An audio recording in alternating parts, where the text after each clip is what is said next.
লক্ষ্মীর ভান্ডার মুখ্যমন্ত্রী মমতা বন্দ্যোপাধ্যায়ের স্বপ্নের প্রকল্প। এই প্রকল্পের জেরে যেমন রাজ্যবাসী উপকৃত হয়েছেন, তেমনি তৃণমূলও ফায়দা পেয়েছে। এই প্রকল্পেই বলা যেতে পারে বাজি মাত করেছে শাসক দল। তাই এই প্রকল্পকে পাখির চোখ করে এবার আরও তৎপর মমতা বন্দ্যোপাধ্যায়। মমতা বন্দ্যোপাধ্যায় কালচিনির সভা থেকে বলেই দিলেন, এই প্রকল্প আটকানোর ক্ষমতা কারণ নেই। এটা প্রথম নয়, এর আগেও মমতা নিজে জানান দিয়ে দিয়েছেন যে এই প্রকল্প চলবে। সেই বিষয়টা ফের একবার তুলে ধরেছেন মুখ্যমন্ত্রী। আলিপুরদুয়ারের কালচিনির পরিষেবা প্রদান অনুষ্ঠান থেকে মুখ্যমন্ত্রী বলেন, লক্ষ্মীর ভান্ডার না পেলে দুয়ারে সরকারে যান, কারো আটকানোর হিম্মত নেই। লক্ষ্মীর ভান্ডার সারা জীবন পাবেন। কি বলছেন এই বিষয়ে মুখ্যমন্ত্রী মমতা বন্দ্যোপাধ্যায়, আসুন শোনাই। সবাইকে मिले जगत और लक्ष्मी भंडार जिसको अभी तक नहीं मिला, आप दुआरे सरकार में आवेदन कीजिए।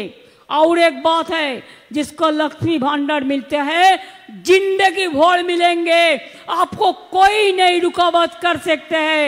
वो हमने आइन कर दिया, पूरा जिंदगी भर जितना दिन माँ बोनेरा आमार सम्पद, घरेर लक्ष्मी, घरेर सरस्वती, घरेर रुखसाना, घरेर रेहाना, घरेर पंजाबी, हिंदू, मुस्लिम, सिख, ईसाई आपस में रहना भाई भाई।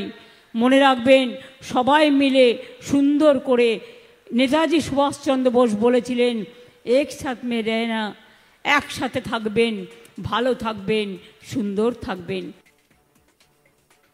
মমতা তথা গোটা তৃণমূল দাবি করেছে বাংলার মহিলাদের আত্মনির্ভরতার এই প্রকল্প, এবং এই প্রকল্প মহিলাদের গর্বেরও। তাই মমতা বন্দ্যোপাধ্যায় ফের একবার বলে দিলেন, এই প্রকল্পের টাকা যারা পাবেন তারা সারা জীবনই পাবেন। তাই বলা যেতেই পারে যে বাংলার মহিলাদের জন্য এই প্রকল্প রূপায়ণ করে গোটা দেশে কার্যত ইতিহাস তৈরি করেছেন মমতা বন্দ্যোপাধ্যায়। পরবর্তীতে ভারতের একাধিক রাজ্যে মমতা বন্দ্যোপাধ্যায়ের এই লক্ষ্মীর ভান্ডার প্রকল্পের অনুকরণ করা হয়েছে, তা আমরা বারবার দেখেছি। 2026-এর কথা মাথায় রেখে এবার এই প্রকল্পের আওতায় আসেননি যারা, তাদের ওই প্রকল্পের আওতায় আনা হচ্ছে। এর পাশাপাশি বিভিন্ন বিষয়ে কেন্দ্রের বিরুদ্ধে সুর চড়ানোর পাশাপাশি রাজ্যের প্রকল্পগুলিও তুলে ধরেছেন মমতা বন্দ্যোপাধ্যায়। কি বলেছেন সেটাও শোনাবো। মাননীয় মুখ্য সচিব শ্রী মনোজ পন্ত আইএস। তরুণের স্বপ্ন যারা ট্যাব পান, ক্লাস 11-এ যারা পড়েন, যখন নতুন করে স্মার্টফোন কেনবার জন্য 10,000 টাকা করে দেওয়া হয়, সেই প্রোগ্রামটার নাম দিয়েছি আমরা তরুণের স্বপ্ন। এটা মাথায় রাখবেন। আমি নেতাজির অন্তর্ধানের রহস্য নিয়ে রাজ্যের কাছে 64টা ফাইল ছিল, সেই 64টা ফাইল আমরা কিন্তু পাবলিকের দেখার জন্য दिएছি।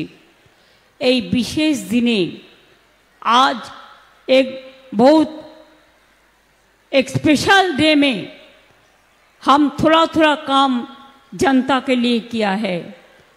আমি আপনাদের আজকে অনুষ্ঠান থেকে 30,000 মানুষকে পরিষেবা পৌঁছে দিচ্ছি।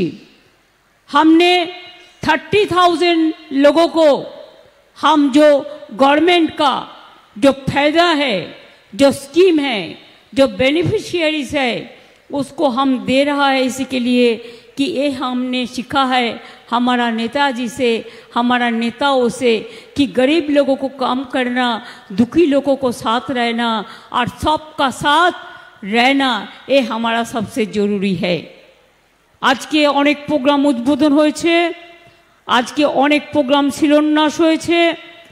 আজকে বিশেষ করে চা সুন্দরী প্রকল্প, মনে রাখবেন এখানে 30 কোটি 80 লক্ষ টাকা দিয়ে চা সুন্দরী প্রকল্পে 438টি বাড়ি যেটা নির্মাণ হয়েছে মাদারিহাট বীরপাড়া ব্লকের ঢেকলাপাড়া, মুজনাই ও লঙ্কাপাড়া চা বাগানে তাদের জন্য 30 কোটি 80 লক্ষ টাকা খরচ হয়েছে, তারা পেলেন, উদ্বোধন হয়ে গেল। আলিপুরদুয়ার জেলা পরিষদের প্রশাসনিক ভবন 20 কোটি 66 লক্ষ টাকা।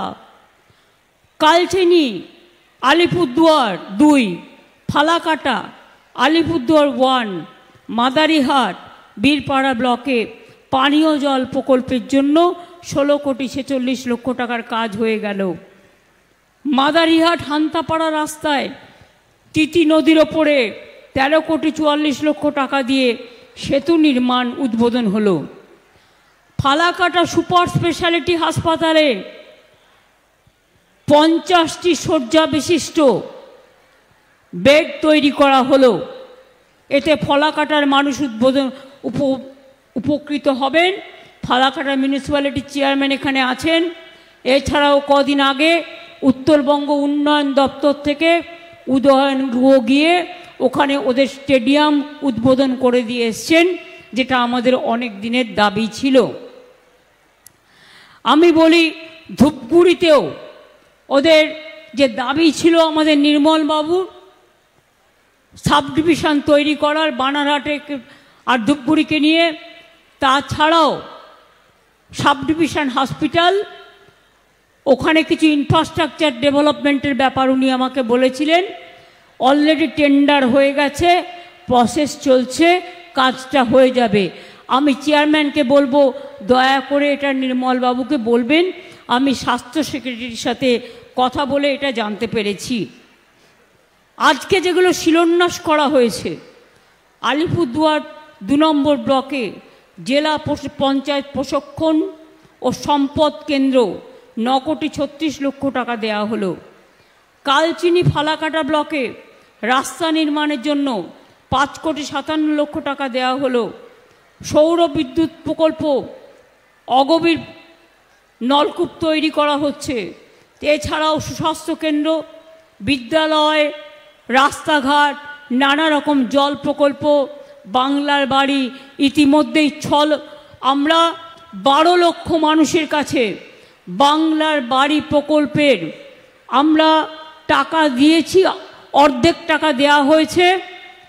তাড়াতাড়ি কাজটা কমপ্লিট করুন, আরও অর্ধেক টাকা আপনারা ডিসেম্বর মাসের মধ্যে পেয়ে যাবেন। তাহলে 12 লক্ষ লোকের বাড়ি তৈরি হয়ে যাবে।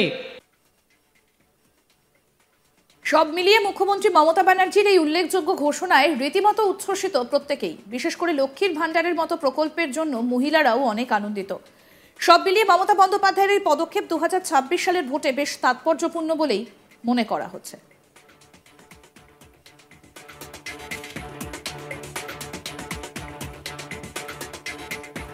মমতা বন্দ্যোপাধ্যায় তিনি ঘোষণা করলেন, যারা এখনো পর্যন্ত লক্ষ্মীর ভাণ্ডার পাননি তাদেরকে খুব শীঘ্রই দিয়ে দেওয়া হবে লক্ষ্মীর ভাণ্ডার, এবং যারা এই টাকা পাচ্ছেন তারা সারা জীবনই লক্ষ্মীর ভাণ্ডারের টাকা পাবেন, কেউ আটকাতে পারবে না বললেন রাজ্যের মুখ্যমন্ত্রী মমতা বন্দ্যোপাধ্যায়।